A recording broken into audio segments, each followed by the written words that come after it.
Now it's time to discuss the shell method. So the shell method gives us far more flexibility than if we only stuck with the disk and washer method. And so the big difference between the shell method and the other two methods we learned so far, which were the disk and the washer method, is the orientation of the rectangles and the fact that the rectangles are now going to be parallel to the axis of revolution as opposed to perpendicular. Now, structurally, how we create the volume is very, very different. In the disk and washer method, what we did is we stacked a bunch of disks next to each other, or washers, whether they were hollow or solid all the way through, didn't really matter, but we stacked them next to each other and we created our volume that way. Okay? The way we do it with the shell method is fundamentally different.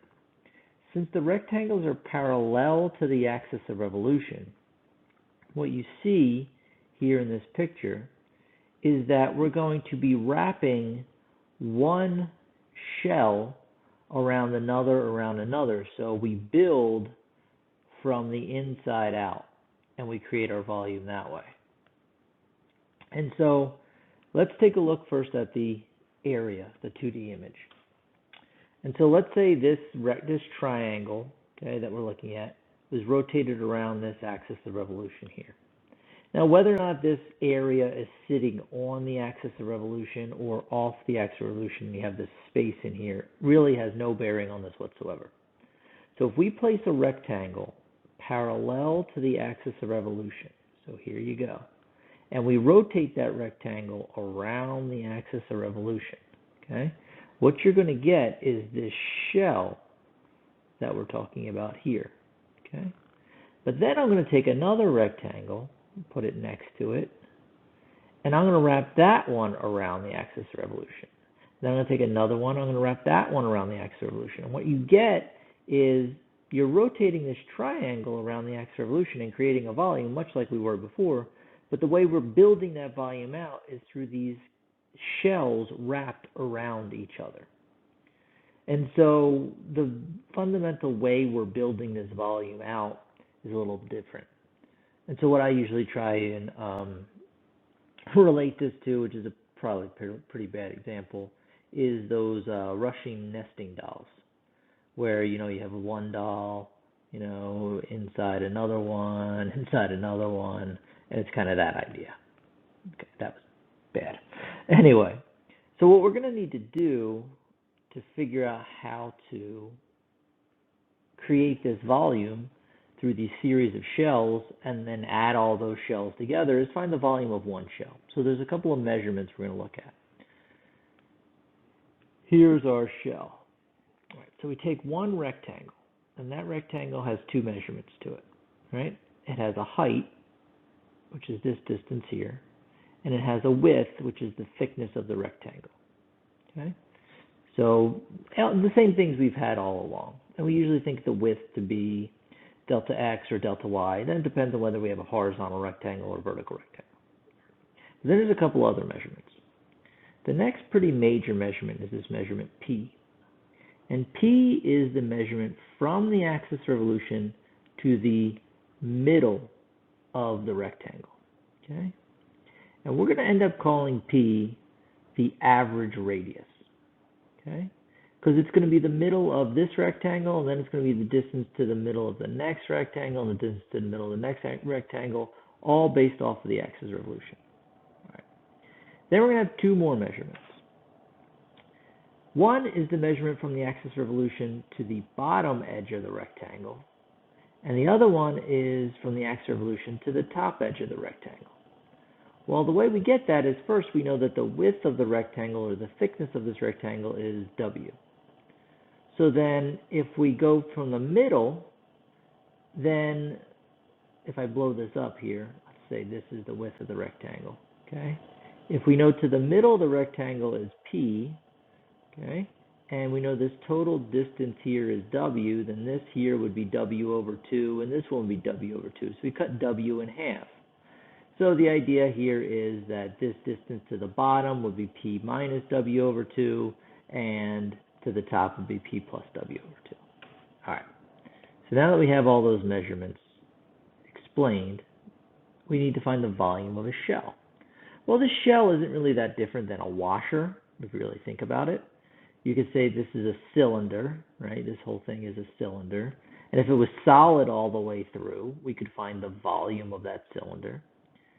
And then we could say that this inside piece that's missing in this shell is another cylinder that we're going to subtract out. So if we take this bigger cylinder, okay, and we subtract out the hollow part in the middle, which is another cylinder, we could find the volume of just the shell itself. All right, so how are we going to do that? Well, volume of a cylinder, right? It's pi r squared w, right? That's the volume of a cylinder. R is the radius of the circle that you use to create the cylinder, and W is essentially the height, okay? Yeah, sort of the height of the cylinder. We could call that the height also, okay? So we really have two cylinders here. We have the bigger cylinder, and then we have the smaller cylinder, which is the hole, and we'll subtract that out. So if we look at pi times r squared, well, the bigger radius is P plus W over 2. That's the radius to the outer edge here, okay? So P plus W over 2 squared times the height of the cylinder this way. So that's the volume of the bigger cylinder. And then the smaller one is pi times the smaller radius, which would be P minus W over 2, which would be to this inner edge. So this would be the radius of the inside cylinder that we're subtracting out, squared times H again, because it's still the same height. And what we're going to do is just a little computation here. We would have to square this. We would square this, okay, doing your basic algebra. Certain amount of terms are going to cancel there without actually doing all that computation. Just certain amount of terms are going to cancel there, collect like terms, and we end up with this formula right here. So we end up with 2 pi, okay, times P times H times W. Well, what's P again? P is the measurement to the middle of the rectangle. H is the height of the rectangle. And W is the thickness of the rectangle that we use to create the shell. Right? So what we're going to do is we're going to call P the average radius. Okay? H is the height of the rectangle, which typically the heights of your rectangles are based off of a function value. Whether you look at it that way or whether you look at the rectangle this way, it's usually a function value, right? And W is the thickness of the rectangle, which we usually call either delta X in the vertical rectangle or delta Y in a horizontal rectangle. So we know what these are two typical measurements we've dealt with before, okay? Height of the rectangle, width of the rectangle. You know, these are things we've seen all the way back since the area problems. So anyway, this is the formula for the volume of one shell, okay? Well, once we have the volume of one shell, what are we going to do? We're going to add up all those volumes. Okay. I'll replace W with, say, delta X. I'll replace H with, say, I don't know, F of X. And P is that average radius, which we'll talk about how we're going to calculate that. So we're going to add up all those shells, and essentially that's going to give us an estimate for the volume by adding up one shell after another after we create this. And then if we took the limit as n goes to infinity, that would then go from an estimate to the actual volume, n being the number of rectangles, the number of subdivisions. It all relates back to the same thing we did all the way in Calc 1. And this is going to be equal to an integral. Well, the 2 pi, just like the pi in the disk and washer method, can come out to the front. And what do we really have? We have P times f of x times delta x. Well, this doesn't look that different than the summations we've been doing since Calc 1 that were equal to an integral, except for this P. But P is what we're going to call the average radius, which in the long run, this is going to be a function of x also. Okay. So if you combine this together, we have one big function of x here times delta x. So this summation is the same summation we've been looking at since Calc 1. So it should be equal to an integral. And here are the two integrals that we would get. Whether we're talking about x or y doesn't really make a difference. It's going to be the same formula, but this is the integral, okay? So the width component of this whole thing is your a to b. That's where the delta x and delta y really come in. The a to b and the dx is where all that comes together. The height of the shell, this is the height of your rectangle. That's typically your function value. And the average radius is the distance to the middle of each rectangle. Now, we still need to discuss how that average radius is going to be calculated. And it's actually fairly simple. I'll show you a few examples, and I think you'll catch on to it quickly. And remember the 2 pi's on the outside there. So you see how this summation quickly turns into this integral.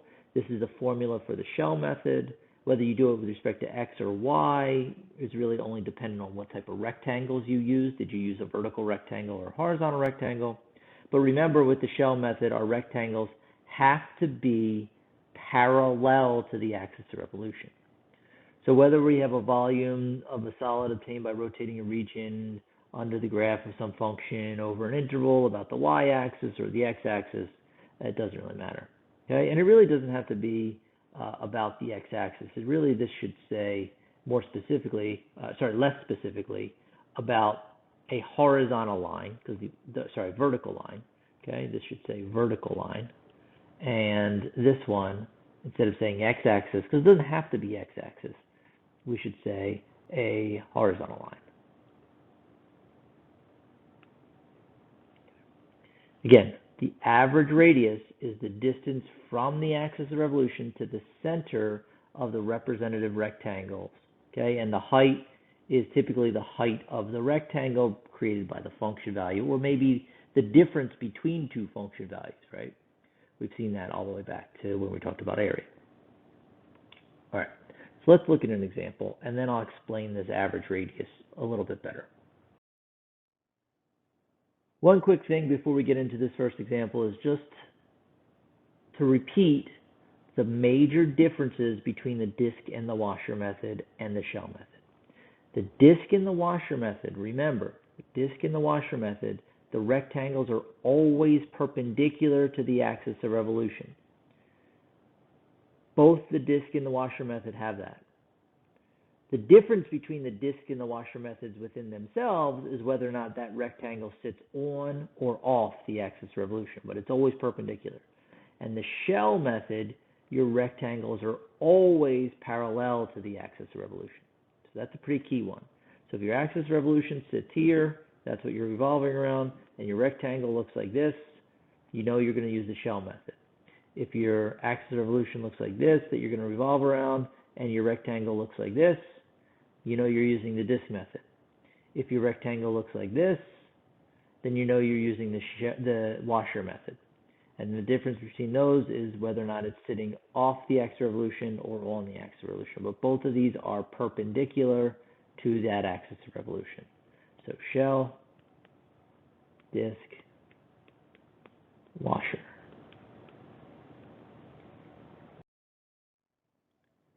Okay, so here's an example. Pretty basic example here. Find the volume of the solid of revolution formed by revolving the region bounded by y equals x minus x cubed, the x-axis, where x is between 0 and 1, and rotate that about the y-axis.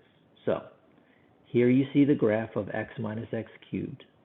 If we look at it bounded by the x-axis here, between 0 and 1, we're talking about this space right here. Okay, this is the area. So ignore everything else. Now, let's ignore this for right now. Let's ignore the rotation for a second. If I just asked you to find the area of this space, I think everyone at this point should be able to say, I would be using vertical rectangles. Okay? There is no way I should be using horizontal rectangles to calculate this area. All right. Now it's time to look at where are we revolving this? Well, we're revolving this around the y-axis, which is right here. This axis happens to be parallel to the rectangles we just placed, which right away tells me shell method's the way to go. In the shell method, our formula is 2 pi times the integral from a to b of the average radius times the height, in this case dx, because the rectangles I placed in this picture are vertical. So now I have to calculate these things. Well, a few things. One, a to b is the width in which this area spans. And we already know it's between 0 and 1, so we have that. So we have 2 pi integral from 0 to 1 of, still haven't really talked about the average radius yet, so give me a second there. But we can talk about the height. The height is the height of the rectangle, right? These rectangles' heights are really based off of coming off the x-axis up to this function. So it's the difference between the function and the x-axis, which would be the x-axis is 0, so it's really just a function value. So the average rate, or the height, is just x minus x cubed. So that should be easy at this point. This is something we've been doing essentially since Calc 1, finding the height of rectangles. Okay? So the only thing we're missing here now is the average radius. So I'm going to look at this a little bit blown up here so you can see it better. All right, so here's the axis of revolution. That's the y-axis. Here's our picture. This is the x-axis. Here's our rectangles. All right. So the average radius is the distance from the axis of revolution to the middle of each one of these rectangles. That's your average radius. So let me give you an example. Let's just say we know that this is 0 and this is 1, right? Let's say that the middle of this rectangle sits at a half. And I asked you, what's the distance between the axis of revolution, which is here, and that middle of the rectangle? Well, if it's sitting at an x value of a half, that distance is a half. If I go to this one here and I say this one's sitting at, I don't know, 3/4. That's where the middle, that's the x value that's right there in the middle of that rectangle.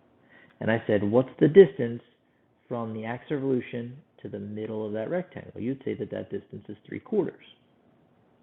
And I could keep going here. I don't know, let's say the middle of this rectangle is at 5/6. And I asked you, what's the distance from here to here? Well, it would be 5/6. So ultimately, the idea here is that the middle of each rectangle is located, its location is the distance to the y-axis. So if I say that the middle of this rectangle right here is sitting at some x value between 0 and 1, and I said, what's this distance from here to here, from the axis of revolution to here, you would say it's, well, whatever that x value is, that's the distance. Well, we know what x values we're talking about. The x values we're talking about are from 0 to 1. So the average radius is essentially whatever x value we're sitting at. Now remember, there's infinitely many rectangles in here. Okay? So the middle of each rectangle is going to be taken up by every single x value. So the average radius can be just defined by x. Whatever x we're sitting at, that's going to be the distance to the axis of revolution for any particular rectangle. And we know the x's we're talking about are all between 0 and 1. Okay? So there's the setup for that particular integral. Now before we, well, let's do this integration. Let's finish this problem. And then I'm going to go back and give you a couple other scenarios for finding the average radius. Okay. So let's get rid of all this. All right. At this point, we're set up, so it's just a matter of doing the integral. The best way to do this integral would be to distribute this in. So I have 2 pi, I have 0 to 1, I got x squared minus x to the 4th dx, just power rule integral, 2 pi, x cubed over 3 minus x to the 5th over 5, 0 to 1, so 2 pi, 1/3 minus 1/5, 15th is your common denominator, so 5 minus 3, so 2 and 2 pi, so 4 pi over 15 is our volume. Okay?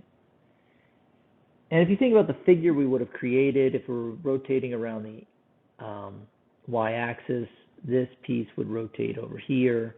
Okay? So we kind of have this figure. I don't know what it would look like volume-wise. I mean, what I could describe the shape as. but it would be, this would be rotated around this way, okay? And so this would replicate itself over here. But anyway, the volume of that three-dimensional figure would be 4 pi over 15. All right. So we need to discuss this average radius thing a little bit more. So hopefully you can get a little bit better at how we're going to calculate that average radius. It's not always going to be x, okay? It depends on the setup of your rectangles, the axis of revolution, etc. So I got to give you a couple more examples of things to help clear this up. Okay, so I'm going to try and use the last example here to explain some other things that can happen. So here's the y-axis. Let's say we're still going to rotate around the y-axis. But instead of that little hump we were looking at as an area being right up against the y-axis, let's say it's over here and say this is the area that we're going to rotate around the y-axis. Okay, so it's going to go around there, right? So this will spin that way. All right. Let's say, I don't know what happened there. Everything just deleted. All right, so let's say this start of the area is at 2 and the end of the area is at 3, okay? And I want to calculate the average radius. Well, the average radius is the distance from the axis of revolution to the middle of each rectangle, okay? And it's going to be a changing distance, right? This distance is different than this distance is different than this distance. So how am I going to calculate those distances? Well, let's just give a specific example. Let's say that the middle of this rectangle is at 2.5. Okay, that's the x value right there. And I said, what's the distance from the axis of revolution to the middle of that rectangle? And you would tell me that that distance is 2.5. And I do it again and say the middle of this rectangle is sitting at 2 3/4. Okay. And I ask you what the distance is from here to here, you would tell me, oh, that distance is 2 3/4. So then what I'm going to do is clean this up here, redraw it.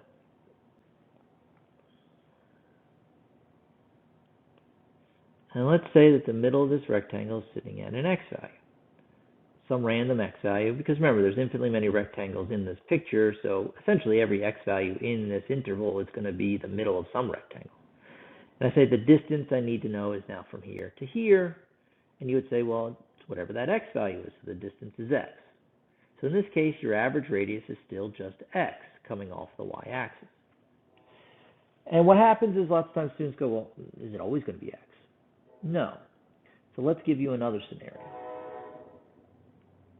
Let's say we have a hump like this, right? It's between 0 and 1, just like before. We have our rectangles. But let's put the axis of revolution now over here. It's a vertical axis of revolution because it's got to be parallel to these rectangles.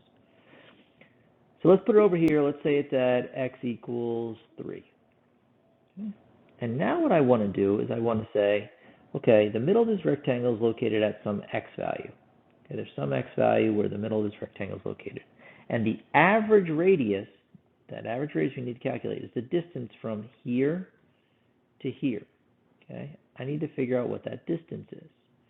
Well, we've been calculating distance for a while now. The way you calculate distance is you always have to take the bigger minus the smaller, right? We talked about this. If I have 5 and 9 and I want to find the distance in between them, I would do 9 minus 5 and get 4. I don't want to do 5 minus 9 and get negative 4 because distance can't be measured in a negative value. So if we always take the bigger minus the smaller, then we don't have to worry about doing absolute values or anything like that. So if I want to find what this average radius is, I should do the bigger minus the smaller. So 3 minus x would be representative of the average radius. And remember, we know what x's we're talking about. X's are between 0 and 1. In terms of the integration, that's going to be the limits of integration. So I'm using all the x's between 0 and 1, and the average radius would be the distance from this axis of revolution to each one of those particular x values. Okay? So in this case, the average radius was 3 minus x. All right, let me give you one more scenario. Let's put the hump over here. So let's say between -3 and -2. This is your y-axis. Let's put the axis of revolution, say, oh, no, actually I don't want to do that. That's too similar to what we already did. Let's do it this way. Let's put the axis of revolution over here at, say, x equals -2. And here's the y-axis. Here's the area in particular we're talking about. Let's say that goes between 2 and 3. This is in no way drawn to scale. The middle of this rectangle is sitting at an x value, and I need to know the distance from the axis of revolution, this is what we're revolving around, to the middle of that rectangle. Again, it's a distance, so we got to do bigger minus smaller, in which case this would be x minus -2, or actually this double negative would give me x plus 2. So that's your average radius. And this is all doing it in the x direction. Sometimes maybe you have to do it in the y direction this way. It's the same thing, just in y.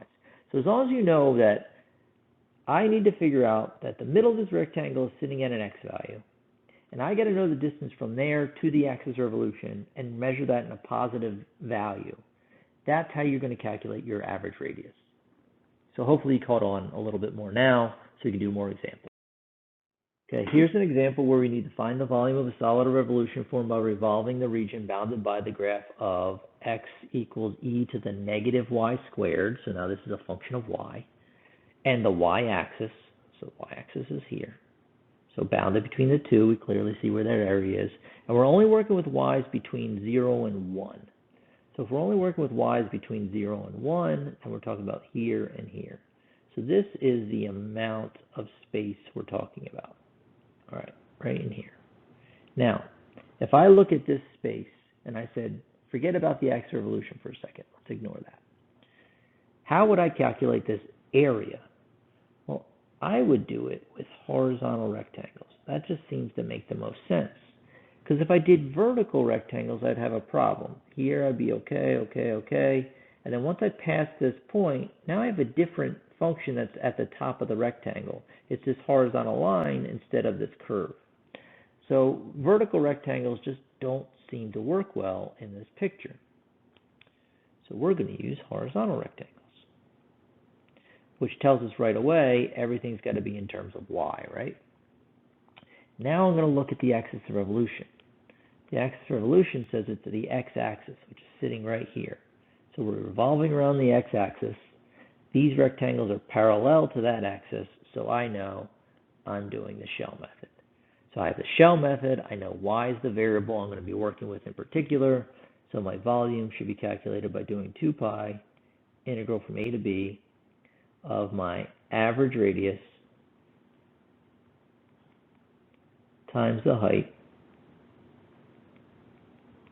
and in this case dy. All right. So now I got to figure out all these things. So first off,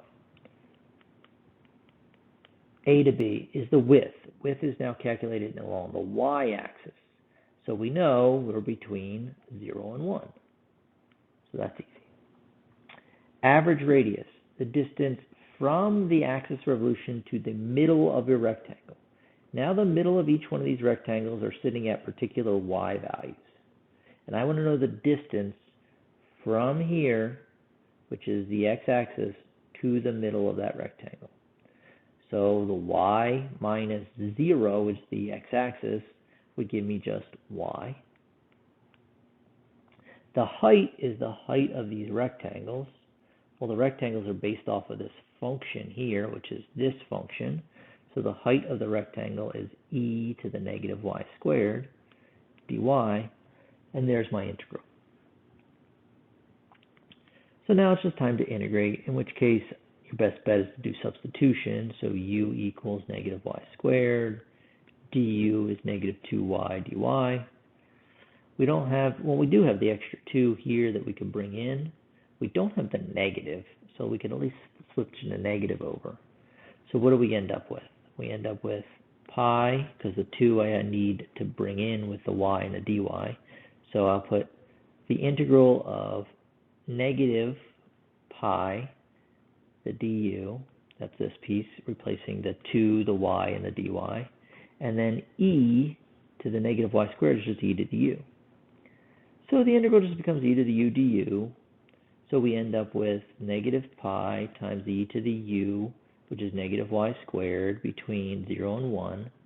I plug those things in, I get negative pi e to the negative 1 plus pi e to the 0. Plus, because I'm subtracting, but it's a negative, e to the 0 is 1. So what do I end up with? I end up with negative pi over e plus pi. And I could write this a couple ways, but that's good enough. Again, that's the exact answer. That's the one I want.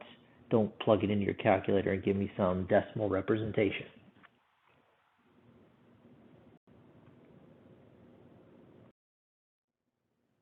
Now here's that example we worked with back with the disk and washer method problem. All right, we have the volume that's generated by the solid formed by y equals x squared plus 1, y equals 0, x equals 0, x equals 1. So we have this space in here. Okay, and we saw what the answer was. I believe it was 3 pi halves, I think was the answer for this. We're revolving it around the y-axis. And so we said it makes sense to put this in vertical rectangles, right? But we couldn't do it if we were doing the disk and washer method because we had to be perpendicular. But now that we have the flexibility to be parallel, we can say, well, if vertical rectangles make more sense, let's do that and just say, well, we have to use the shell method. So this will be a shell method problem. We're going to use x as our variable because of the vertical rectangles. And so our volume is going to be 2 pi, integral from a to b, of this average radius times the height, in this case dx. So your a to b is the width along the x-axis, which is 0 to 1, right, because we're going 0 to 1 here with those vertical lines. The average radius is the distance from the middle of this rectangle to the axis of revolution. So this x value to the y-axis would just be whatever that x value is. The height is the height of the rectangles. Each one of these rectangles' height is based off of this function, which is here. And that's it. So that's the setup. To integrate, I would say your best bet is to distribute this in. So we get x cubed plus x that we need to integrate. 2 pi, x to the 4th over 4 plus x squared over 2 is just basic power rule. Plug in your 1 and your 0, and you got your answer. So this will be 1/4 plus 1/2. And if you plug in 0, you get 0, so we'll ignore that. 1/4 plus 1/2 is 3/4. So 2 pi times 3/4 would be the same thing as 3 pi over 2, because the 2 and the 2 cancel, and we get this answer. Look at how much easier it was to get that answer using the shell method than when we had to use a combination of the disk and washer and break this up into 2 separate pieces. So this is the benefit of having 2 methods, one where you're parallel and one where you're perpendicular. You can set the picture up however you want and let that dictate what method you end up using. Don't pick a method first, set your rectangles first, and then that will automatically tell you how you should do the problem. Here's one final problem. So we're going to create our area, and it's based off of y equals x cubed plus x plus 1, y equals 1, and x equals 1. So we'd have to draw that. And y equals 1 is easy, it's this horizontal line. X equals 1 is easy, it's this vertical line. X cubed plus x plus 1, maybe a little bit more complicated if you had to do it by hand, but remember, we only really care about it in this area that's around the y equals 1 and x equals 1. So you would see that it's going to be this curve here. So this is the area we're talking about. Now the question is, how do you want to set this up? We could do it vertically, which would work fairly easily. You could ask to try and do it horizontally, because that, from a visual standpoint, seems to be okay. However, if you did do it horizontally, remember everything would have to be in terms of y, so you would have to somehow define this curve in terms of x equals a function of y, which means you'd have to turn this function around, which is not going to be possible. So looking at all that, vertical rectangles just seem to make most sense. The axis of revolution is going to be the line x equals 2. So we see we're parallel to that line. Okay, so that automatically tells me I'm going to be using the shell method, and x is going to be my variable, vertical rectangles. So volume should be shell method 2 pi a to b, average radius times my height, and dx is my variable. Our a to b should be the width of this area, which is going from 0. Remember, this is the line x equals 1, so 0 to 1. The average radius is going to be the distance from the axis of revolution, which is 2, to the middle of each one of these rectangles, which are sitting at x values between 0 and 1. So the distance here would be bigger minus smaller, so 2 minus x. The height is the height of the rectangles, which goes from this function to this horizontal line. So it's the difference between there, again, bigger minus smaller. So this minus this. So x cubed plus x plus 1 minus 1, and then dx.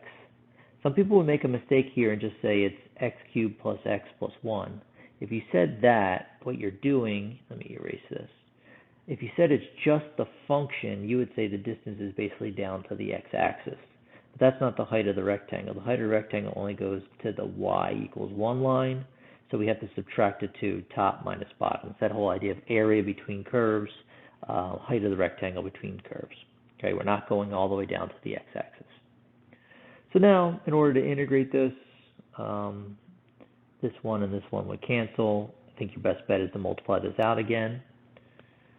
So we get 2 pi, 0 to 1. So if I start distributing this out, I get what? 2x cubed plus 2x minus x to the 4th minus x squared. Remember, these two ones canceled. Other than that, we just start integrating. So we get 2x to the 4th over 4 plus 2x squared over 2 minus x to the 5th over 5 minus x to the 3rd over 3 between 0 and 1. So when I plug this in, I get 2 pi times, if I plug 1 in here, I get 2 over 4, which is a half. Then if I plug 1 in again, I get 2 over 2, which is 1. Then I get minus 1/5, and then I get minus 1/3. If I plug 0 into each one of these, I get 0. So I just have to do this computation, and I have my answer. Well, common denominator would be 30. So I'd have 15 plus 30 minus 3 minus 5. So in the end, what do I get? 45 minus 8. So that's 38. I can cancel this 2 and this 30. So what did I say again? 45 minus 8 would be 37, actually. So 37 pi over 15.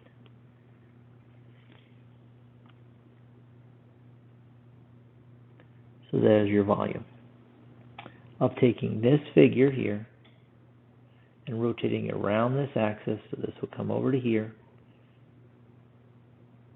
and you'd have this figure created by this volume. Okay? So there you have your shell method, the difference between the shell method, the disk method, the washer method, and having all three gives you quite a bit of flexibility for finding volume. Now we're still stuck by only doing volumes of revolution, again, because we're really doing volume, which is a 3D measurement in 2 dimensions. So we're still fairly limited. We can expand on this a heck of a lot more once we get into 3-dimensional calculus, which you won't get into until Calc 3.